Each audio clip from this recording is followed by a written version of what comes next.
Partout où il passe, rien ne repousse le retour du destructeur de monde.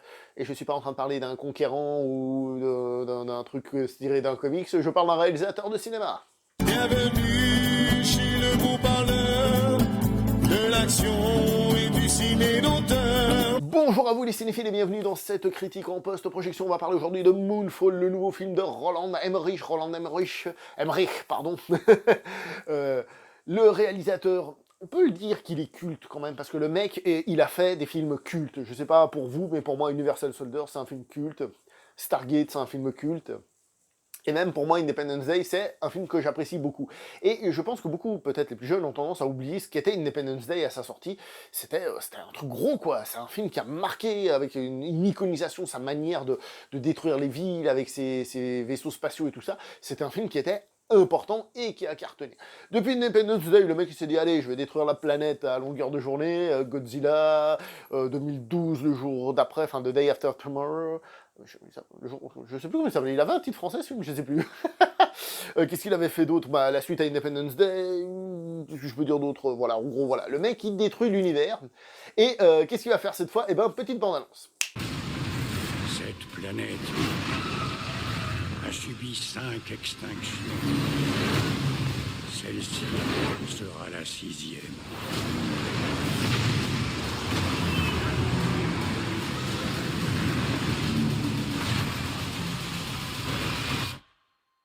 On est mort? Non, on est juste à l'intérieur de la Lune. C'est la phrase la plus culte jamais prononcée.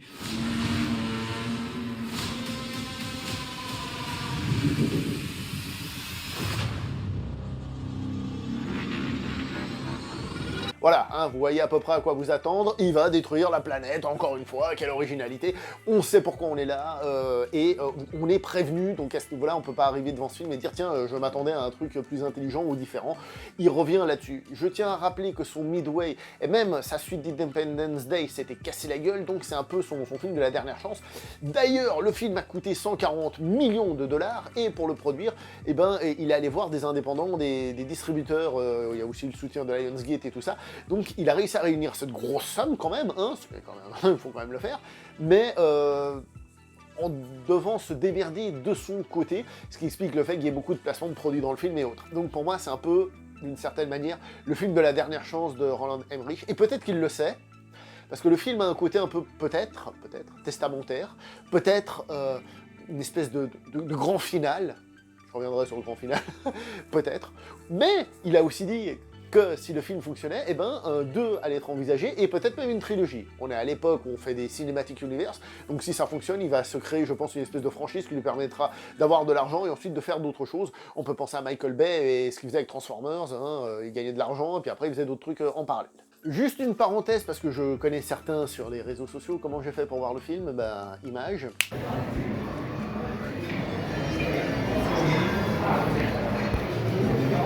Voilà, bah en fait, je l'ai vu au cinéma. C'est pas très compliqué. Je l'ai simplement vu au cinéma, je me suis simplement déplacé.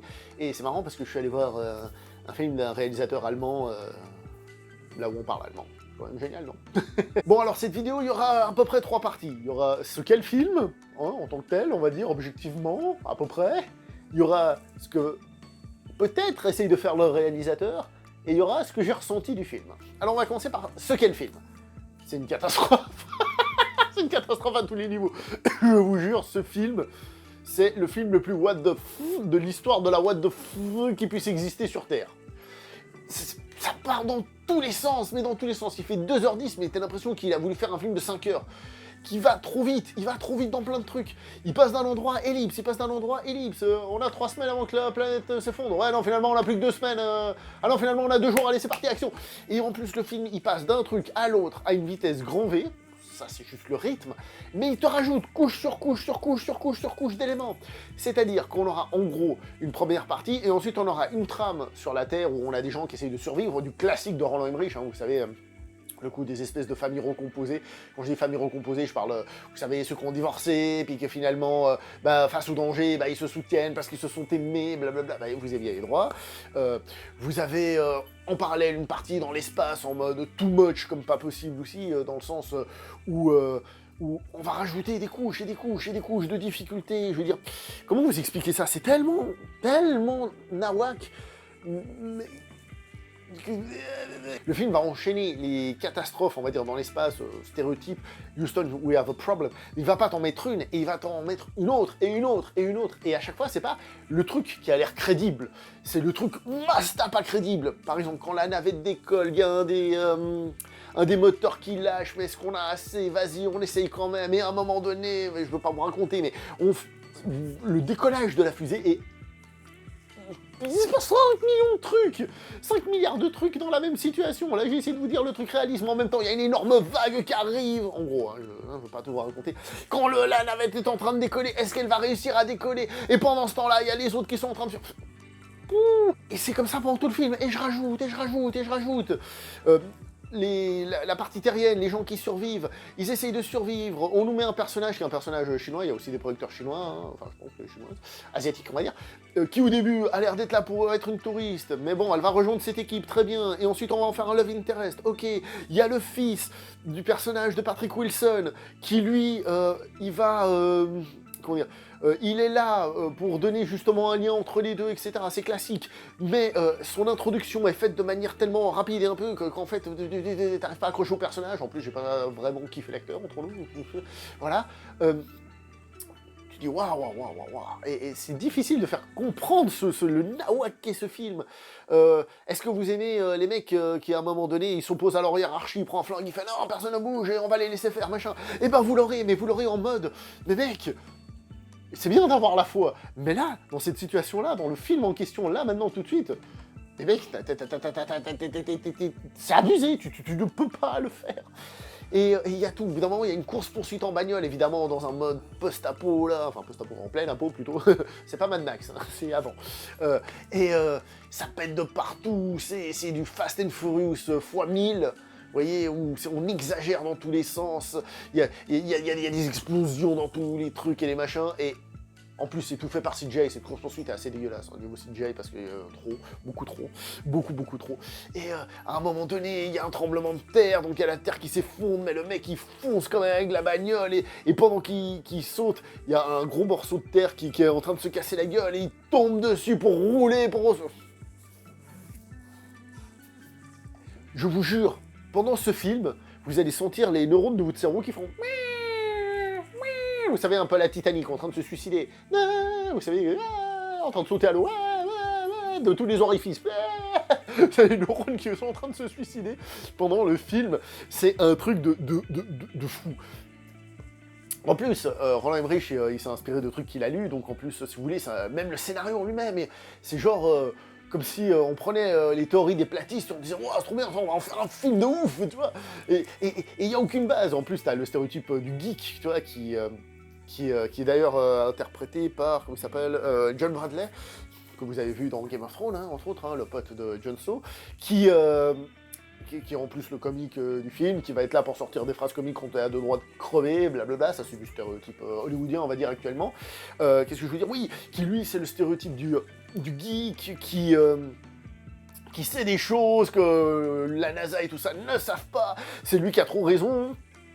Il va aller dans l'espace, aucun entraînement, rien du tout, que dalle, et puis il va se démerder mieux que des puristes scientifiques, des puristes scientifiques qui ont bossé pendant je sais pas combien d'années, et le mec il est trop, et puis les théories qu'il a fait sur Terre, eh ben elles sont super précises, et certaines, je vous laisserai voir, sont totalement justes, ce qui explique plein de... C'est n'importe quoi ce film, c'est n'importe quoi, bordel. C'est n'importe quoi. C'est n'importe quoi le film. J'arrive pas à faire passer le truc, hein, plus que ça. Il y a tellement de trucs et de machins. Ah oui, surtout clignez pas des yeux, C'est pas que le scénario est difficile à suivre, mais si vous clignez des yeux, vous allez louper une information pour passer un nouveau truc. Hein. Parce que les survivants qui, comme je vous ai dit sur Terre, qui essayent de fuir la catastrophe, au bout d'un moment, il y a un manque d'oxygène. Je crois que j'ai jamais vu un film aussi fou, aussi généreux d'une certaine manière, ça c'est sûr, hein, mais il te met une quantité de choses et de machins, c'est... Oh là là, on va pas se mentir, c'est un nanar en tant que tel. En tant que tel, c'est une forme de nanar. On va revenir là-dessus aussi. Nanar, je rappelle que c'est un film qu'on veut faire bien, tellement bien, mais on le fait tellement mal, mais on voulait le faire bien que ça en devient rigolo, mais parce que c'est raté. On va revenir sur cette notion-là. Que dire. Bon, alors, les acteurs, par exemple, sur Terre, on a Michael Peña, comme je vous ai dit, celui qui fait l'office de Patrick Wilson. J'aime pas, on a Patrick Wilson. Patrick Wilson, c'est pas forcément un acteur extraordinaire de folie, je trouve. Hein. Mais il a vraiment une présence, une bonne gueule, et ça passe bien. On a Holberry. Les années passent pas pour cette femme, ou en tout cas pas de la même manière que pour les autres êtres humains. Je trouve ça pas normal, hein. Il y a un problème là-dedans. Hein. Je veux pas dire. Et John Bradley, que je vous ai déjà cité, qui fait le geek, comic relief, etc. etc.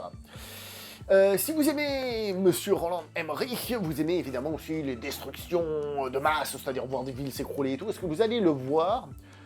Oui, mais c'est vrai que le film ne s'attarde pas trop là-dessus, c'est plus des plans d'ensemble, comme ça, d'assez loin, et ensuite on va suivre ces personnages qui vont assez rapidement quitter les zones de la ville, les compagnies, pour se retrouver dans d'autres trucs. Ah oui, profite. Scénaristiquement, évidemment, ces personnages, c'est du coup classique, je vous ai dit, la famille recomposée, blablabla, enfin, recomposée, hein. Et évidemment, ils doivent rejoindre un point précis, qui est une espèce de super bunker où ils seront à l'abri. Tous les stéréotypes, ou tous les clichés, ou comme vous voulez, ils sont là-dedans, c'est abusé. Je vais pas vous mentir, j'ai préféré la partie dans l'espace, qui est too much aussi, qui s'inspire de tout ce qu'elle trouve en science-fiction. J'ai dit, il y a de tout là-dedans, il y a de tout. Et c'est pour ça que ce film, c'est un peu un film somme pour Roland Emmerich. Parce que on a ces films catastrophes à la 2012, machin, un truc bidule, mais on a aussi un côté Independence Day dans l'espace, hein, ce que je vous ai dit. On a, d'ailleurs, je trouve qu'on voit un lien avec Independence Day, hein, je veux pas vous raconter, mais le film a l'air de réunir tous les trucs de Roland Emmerich en mode, bon, bah, vous avez kiffé ça, hein, bah, je vais vous en donner jusqu'à un peu plus pour savoir quoi faire.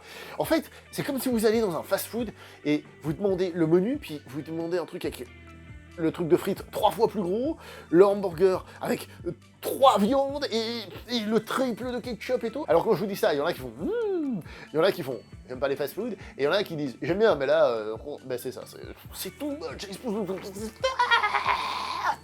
Franchement, voilà, le film, logiquement, il n'est pas crédible. Scénaristiquement, c'est pas crédible à aucun moment. Pourtant, il s'est entouré de personnes de la NASA et tout, sur comment fonctionnerait cette lune qui se casserait la gueule sur la Terre et autres variantes. Mais le scénario, il est pas crédible à aucun moment. Zéro. Donc, est-ce que c'est un nanar? Est-ce que c'est un ratage? Je voudrais revenir sur un truc que je vous ai déjà dit, en tout cas sur la chaîne, hein. C'est que Roland Emmerich, quand il parle d'Independence Day ou qu'il parle de Universal Soldier, hein, dans le commentaire audio du film, hein, que j'ai en DVD, c'est pour ça que je fais comme ça, il dit que ce sont des films qui sont aussi parodiques, qui sont aussi comiques, qui se veulent avoir du second degré. Il dit qu'Independence Day aux États-Unis, il a été pris au premier degré, les gens l'ont adoré. Qu'en Europe, les gens l'ont pris au premier degré, les gens l'ont détesté. À sa sortie, je suis pas certain parce que le film avait cartonné quand même, hein, même si après coup ils ont peut-être trouvé que c'était une américanerie comme ça, voilà. Mais lui, il a toujours dit, enfin, en tout cas, peut-être pas tout de suite, mais lui, il a toujours dit que c'était du second degré et que les gens ne l'avaient pas capté. Dans le commentaire audio d'Universal Soldier, j'ai dit ah bah tiens, c'est marrant parce que le film est un film d'action, mais c'est aussi une parodie de film d'action. Alors. Quand j'en ai parlé avec les gens sur cette chaîne en live, les gens m'ont dit « Oui, mais non, c'est pas vrai, c'est juste un tocard, il a peut-être juste retourné sa veste. » Possible. Je tiens à préciser qu'il y a pas longtemps, là, au moment où je sors cette vidéo, il y a un film qui est sorti au cinéma et les gens disent « Purée, ce film, il est génial, il fait exprès de faire une daube et tout. » Donc en fait, trouver que c'est génial ou une daube, c'est en fonction de si on aime les réalisateurs ou pas de base et on estime qu'ils ont du talent ou pas. Je suis pas en train de vous dire qu'il l'a fait exprès, mais honnêtement, tu regardes ce film, tu te dis, c'est pas possible autrement. Il y a du second degré, c'est obligé que ce soit parodique. C'est pas possible. C'est pas possible. Ce qui se passe, c'est qu'il ne le dit pas verbalement, blablabla, comme le film précédemment cité, hein, vous savez de quel film c'est, hein, dans les commentaires. Il le dit pas, et il n'en fait pas une pure parodie, je veux dire, il n'y a pas de gens qui vont se casser la gueule sur des pots de banane. Et c'est tout ce qui manque à ce film pour devenir une vraie parodie, hein, parce qu'en tant que tel, c'est une parodie sérieuse. Voilà. Est-ce que ça voulait être vraiment sérieux et c'est n'importe quoi, ou est-ce qu'il y a du second degré? C'est à vous de me le dire. C'est à vous de me le dire. Et du coup, je pense que c'est un truc qui est assez sympa, parce que ça permet aux gens qui peut-être regarderaient ce film, et malgré tous les défauts de l'univers, vont le kiffer au premier degré, parce que, voilà, parce que tout ce que vous voulez, et ben ils vont le kiffer pour ce qu'il est. Ceux qui vont y voir un côté parodique et qui vont se marrer, bah ils vont kiffer aussi. Donc ils laissent la porte ouverte, et finalement peut-être pas plus mal. Maintenant, mon point de vue sur ce film. Est-ce que j'ai aimé ce film? C'est difficile de vous répondre, parce que comme je vous ai dit, c'est pas possible ce film. Plus il avance, plus tu te dis, mais je suis face à quoi là-dedans? Je suis dans une montagne russe, vous savez, Scorsese avait traité le MCU d'une montagne russe. C'est ça, t'es dans un machin, tu... Mais en tant que tel, le film dure 2 heures, et les 2 heures elles sont passées comme ça, vitesse grand V, mais alors grand V, voilà, bon, l'aspect science-fiction m'a un petit peu plus attrapé, personnellement, même si c'était encore beaucoup too much, hein. Et je me suis pas emmerdé devant le film, j'ai passé une sorte d'agréable moment, c'est-à-dire, ça veut rien dire, c'est quoi cette daube, mais je m'emmerde pas à aucun moment. Bref, voilà. Est-ce que c'est un bon film? Non, mais est-ce que c'est une daube? Il faut peut-être voir ce que lui il a voulu faire. Je sais pas. Écoutez, je trouve que c'est un film... voilà, il faut savoir ce qu'on va voir. Et si vous êtes prêts à recevoir cette grosse vague Emmerichienne dans la gueule et voir ce que Emmerich va vous offre, et si vous rentrez dedans, voilà... Est-ce que je vous ai parlé des effets spéciaux vite fait? Ouais, alors les effets spéciaux vite fait, oui, ils sont pas forcément extraordinaires tout le temps. Je vous ai parlé de la course-poursuite, mais globalement, sur Terre, je les ai trouvés pas oufissimes. Dans l'espace, ça passe mieux, D'ailleurs, le film commence par un truc qui m'a fait penser un petit peu à Gravity. Au niveau du visuel, j'ai fait, oh, c'est bon. Après, on voit tout de suite la différence entre Gravity et ce film-là. Peut-être l'aspect parodique que je vous ai dit. Dans ce film, il y a quand même un mec qui se met à danser en tenue de cosmonaute, à peu près. C'est pas les Russes, c'est quoi? Les astronautes, c'est les Américains, je crois. Bref, je vais m'arrêter là. Bref, voilà, vous êtes au courant, peut-être pas, hein. Je finis par une blague, oui, le film est con comme la lune, ça c'est sûr, mais voilà, je vais m'arrêter là, allez, faites ce que vous voulez. À part liker, commenter, partager, ça c'est obligatoire, mais pour le film, voilà, à vous. Allez, ciao.